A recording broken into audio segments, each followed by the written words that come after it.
इबरतनाक वाकया। माँ को बीमारी में तन्हा छोड़ दिया।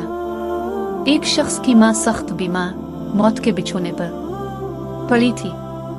इसके बावजूद नालायक बेटे ने इसके साथ बदतमीजी की और बेचारी को तन्हा छोड़ दिया, और वो गरीब इसी हालत तन्हाई में इंतकाल कर गई। वक्त गुजरता गया।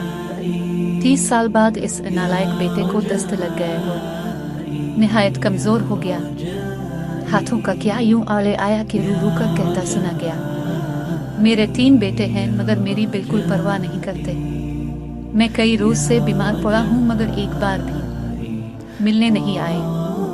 आखिरकार वो अपनी माँ की तरह रात को अकेला मर गया। सुबह मोहल्ले वालों ने देखा कि अकेली लाश पर चींटियां इकट्ठी हो चुकी थी और उसको काट रही थी। दिल दुखाना छोड़ दे, अपने वालिदैन का इसमें खसारा है आपका।